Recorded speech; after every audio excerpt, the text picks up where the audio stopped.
صنعت کار ہیں جو کسی نے گاڑی امپورٹ کرنی ہے یا کوئی چیز منگوانی ہے، ان کو یہ مصروف بلیک میل کرتے ہیں اور کہتے ہیں چونکہ آپ یہ اپنا جو پیسہ ہے جس کے ذریعے آپ منگوا رہے ہیں اس کو آپ شناخت ظاہر نہیں کر رہے، آپ ڈیلروں کے ذریعے منگوا رہے ہیں، تو یہ منی لانڈرنگ کے زمرے میں آتا ہے۔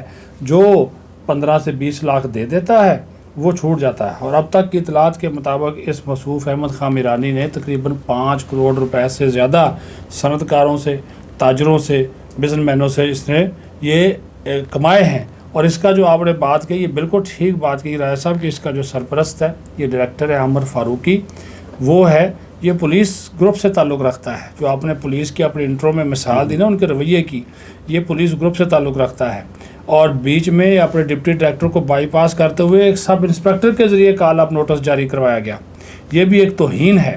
اب یہ بھی دیکھنا چاہیے ایف آئی اے کو کہ کیا ایک سب انسپیکٹر جو ہے وہ کال اپ نوٹس جاری کر سکتا ہے، کسی کو بلا سکتا ہے کہ اس رینک کا جو آفیسر ہے وہ صنعت کاروں کو، ایک طرف حکومت کہتی ہے جی نیب اور ایف آئی اے تاجروں کو، صنعت کاروں کو، بزنس مینوں کو تنگ نہیں کرے گی، دوسری طرف اس طرح کے نوٹس جاری کر کے ان کو بلیک میل کیا جاتا ہے۔ صاحب ایک بات تو بالکل طے ہے کہ جب آپ کوئی غیر قانونی کام کروانا چاہتے ہیں، کوئی بھی برسر اقتدار شخص یا کوئی بھی اقتدار کے نشے میں جو دھت ہوتا ہے، وہ جب کوئی غیر قانونی کام کروانا چاہتا ہے تو وہ ایسے لوگوں کا انتخاب کرتا ہے جو خود بھی غیر قانونی کاموں میں ملوث ہوتے ہیں یا ایسے کاموں میں ملوث ہوتے ہیں کہ ان کے خلاف کیسز بنے ہوتے ہیں، اور آپ نے ابھی بتایا بھی ہے کہ وہ پہلے بھی مختلف ایسے کیسز میں ملوث ہیں جس کی وجہ سے ان کو بھی بلیک میل کیا جا سکتا ہے۔ اور جو دوسری آپ نے ایک اور بات بھی کی آزادی رائے کی، اور جو عمران خان صاحب ہیں وزیر اعظم، جب وہ اپوزیشن میں تھے اور ان کی جو دھواں دار تقریریں ہوتی تھی اور اپوزیشن میں رہتے ہوئے ان کا جس طریقے سے میڈیا نے ساتھ دیا، جس طرح ان کی باتیں عوام تک پہنچائیں، اس کو کوئی نہ بھولا ہے نہ اس سے کوئی پہلو تئی کر سکتا ہے۔ تو پھر کیا وجہ ہے کہ اب وہ تنقید برداشت نہیں کر رہے؟ اگر کوئی ان کی بہتری کے لیے حکومت پہ تنقید کرتا ہے یا ان کی جو طریقہ حکومت ہے اس پہ کوئی تنقید کرتا ہے، تو اس کی کیا وجہ ہے؟ آپ کیا سمجھتے ہیں؟ دیکھیں، اپوزیشن میں جب یہ لوگ چلے جاتے ہیں نا راجہ صاحب، تو ان کو میڈیا پہ بڑا پیار آتا ہے، یہ میڈیا کے ساتھ تعاون کی باتیں بھی کرتے ہیں، میڈیا کے ساتھ کھڑا ہونے کی باتیں بھی کرتے ہیں، اظہار یکجہتی بھی کرتے ہیں۔ اور یہی لوگ جو ہیں، اور عمران خان کے بیانات ریکارڈ پر ہیں کہ وہ میڈیا کے بارے میں، میڈیا کی آزادی کے بارے میں کیا کہتے تھے، لیکن جب حکومت میں آتے ہیں تو میڈیا پہ تنقید ہو تو وہی میڈیا آپ کو برا لگنے لگتا ہے۔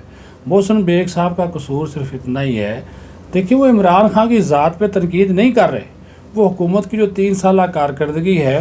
اچھا، بیگ صاحب سے زیادہ سخت تنقید کرنے والے جو تجزیہ کار ہیں وہ بھی موجود ہیں، ان کو کچھ نہیں کہا جاتا، لیکن چونکہ بیگ صاحب کی ایک دوستی رہی ہے عمران خان صاحب کے ساتھ، تو وہ اس کو اسی طرح زیادہ برا مناتے ہیں، زیادہ برا مناتے ہیں۔ اور یہ محفلوں میں وہ کہتے ہیں، اجلاسوں میں کہتے ہیں کہ یار یہ تو میرا دوست رہا ہے اور یہی میری حکومت کے اوپر تنقید کی جا رہا ہے۔ اور یہ میں آپ کو بتاؤں، یہ اس نے فواد چودھری نے مختلف جو تنظیمیں جو ہے صحافتی تنظیمیں، ان کو لوگوں کو سے کہا ہے کہ بیگ صاحب سے بار بولنے کے ہاتھ ہولہ رکھیں، نہ کریں۔ بیگ صاحب کہتے ہیں کہ یار میں کوئی ایسی بات نہیں کرتا، میں اس کی ذات کے بارے میں کوئی بات نہیں کرتا، لیکن یہ تو میرا رائٹ ہے نا کہ ایک چیز مہنگائی بڑھی ہے میں اس کی بات کرتا ہوں، قرضے بڑھے ہیں اس کی بات کرتا ہوں، سرمایہ کاری، ترسیلات زر اس کے کم ہونے کی وجہ یا اس کے زیادہ آنے کی وجہ، وجوہات کیا ہیں، وہ چیزیں میں لوگوں کے سامنے میں عوام کی بات کرتا ہوں، تو الٹا مجھے کہتے ہیں جی آپ یہ تنقید کرتے ہیں۔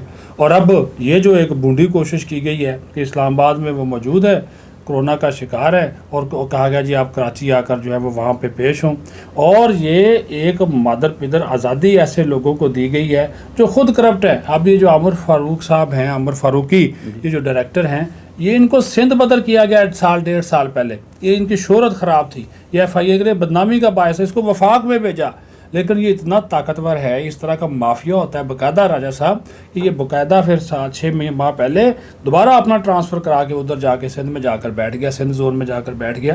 اور اب ایف آئی اے کے جو ہیڈ، ہم تو جو ڈی جی ہیں ان سے بھی ہم یہ کہتے ہیں کہ اس معاملے کی شفاف انکوائری کرائیں، کہ ایک شخص اس ایف آئی آر میں اس کا نام بھی نہیں ہے، وہ کوئی کسی قسم کا بزنس ہی نہیں کر رہا، وہ ایک صحافی ہے۔ اور بیگ صاحب کا قصور صرف اتنا کہ جب ان تک اس طرح کی اطلاعات پہنچی کہ، اور میں نے بھی بطور ایڈیٹر ان سے رابطہ کیا، ان سے بات کی، لیکن بیگ صاحب کی پہلے بات ہو گئی تو وہ اس نے جو میرانی ہے اس نے اپنا موقف دینے کی بجائے اس نے بولا اچھا آپ 5 کروڑ کی بات کر رہے ہیں تو میں آپ بھی ذرا آ جائے نا، ہم آپ کو بھی بلا لیتے ہیں۔ آپ موقف ہمارا جان رہے تھے آپ کا, ہم اپنا موقف تو بعد میں دینے گا, پہلے آپ اپنا موقف دیں. اور یہ تھریٹ کر کے انہوں نے فون بند کیا اور اگلے دن نوٹس ان کو بھیج دیا. تو یہ تو حال ہے یہاں پہ.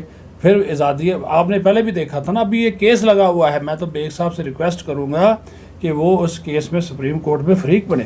26 تاریخ کو سماعت ہے راجہ صاحب. جو صحافیوں کو ہراساں کرنے کا جو کیس ہے, آپ نے عامر میر کی مثال دیکھی, عمران شفقت کو اٹھایا گیا, FIA نے اٹھایا تھا نا. تو بیگ صاحب اس میں فریق بنے اور جا کر ان کو بتائیں کہ یہ اس طرح کے جو لوگ, ٹھیک ہے اگر بھائی آپ کوئی ایشو ہے یا بیگ صاحب کا کوئی اس میں کردار ہے تو وہ آپ واضح کریں. آپ ایک نوٹس بھیجتے ہیں اور اس میں ان کو تھریٹ کرتے ہیں, ان کو ہراساں کرتے ہیں صرف اس وجہ سے کہ ان کو سبق سکھانا ہے کہ وہ حکومت پہ تنقید کیوں کرتے ہیں. صدیق صاحب, جیسا کہ آپ نے کہا کہ محسن جمیل بیگ صاحب کا سب سے بڑا قصور یہی ہے کہ وہ حکومت پہ تنقید کرتے ہیں, ان کے طرز حکومت پہ تنقید کرتے ہیں, مہنگائی پہ تنقید کرتے ہیں, عوام کی مشکلات کے حوالے سے بات کرتے ہیں, تجزیہ پیش کرتے ہیں ٹی وی پہ. اور ہر ٹی وی والا, ہر بڑا چینل, ہر قومی چینل انہیں بلانے کی کوشش کرتا ہے, ان کو دعوت ہوتی ہے, وہ خود سے جا کے وہاں پہ نہیں بیٹھتے. ان کو جب بلایا جاتا ہے ان کے تجزیے کو لوگ پسند کرتے ہیں. پھر آپ نے یہ بھی بتایا کہ وہ ایک کیس میں فریق بھی ہیں جہاں صحافیوں کی بات ہوئی.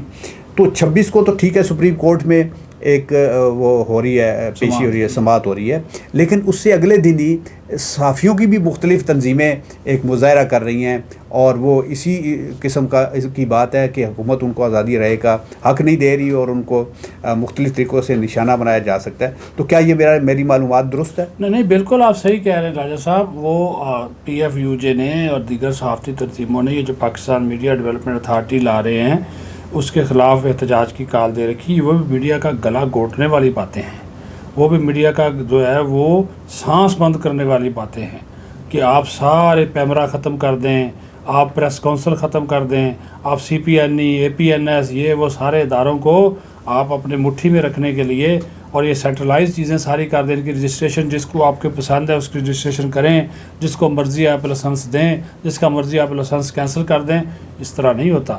اور وہ اسی وجہ سے لوگوں نے, صحافیوں نے پارلیمنٹ کے مشترکہ اجلاس کے موقع پر پارلیمنٹ ہاؤس کے باہر دھرنے کی کال دے رکھی ہے.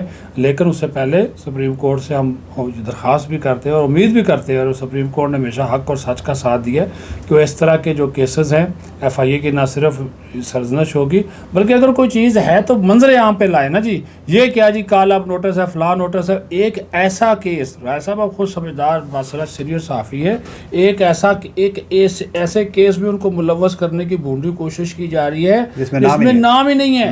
نام ہی نہیں ہے, صرف یہ لکھا ہوا کہ جناب آپ نے چونکہ یہ اس میں آپ ملوث ہو سکتے ہیں, آپ اپنی اس میں وضاحت دیں. اور صرف اس وجہ سے وضاحت مانگی کہ ہم نے ان سے وضاحت مانگی تھی کہ آپ اپنا موقف دیں کہ آپ کے اوپر مبینہ طور پر 5 کروڑ روپے لینے کا الزام ہے مختلف تاجروں سے. کسی سے 20 لاکھ لیے, کسی سے 25 لاکھ لیے. ہم نے بھی کہا کہ آپ پہ الزام ہے, اس کی وضاحت دے دیں.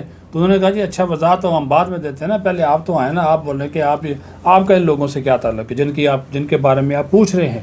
تو اس وجہ سے یہ ان کے گلے پڑ گیا. بہت شکریہ صدیق سائد صاحب, اور ناظرین آپ کا بھی بہت شکریہ. ناظرین آپ جانتے ہیں کہ ہم نے اور آپ نے, ہماری بھی کچھ 30 سال اس جرنلزم میں عمر ہو گئی ہے جرنلزم کرتے ہوئے. وقت بڑا تھوڑا ہوتا ہے ہر کسی کے پاس, اور اقتدار کا وقت تو ویسے بھی بڑا تھوڑا ہوتا ہے.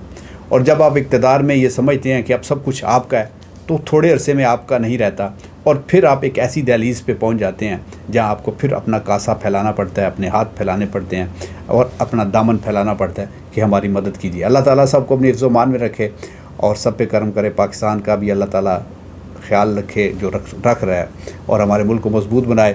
اور ایسے لوگوں کی سرکوبی ہونی چاہیے جو اپنے مضموم مقاصد کو پورا کرنے کے لیے شریف لوگوں کو تنگ کرتے ہیں. اپنا خیال رکھیے گا, ہمارا چینل سبسکرائب کیجیے گا, لائک کیجیے گا, شیئر کیجیے گا. پاکستان زندہ باد.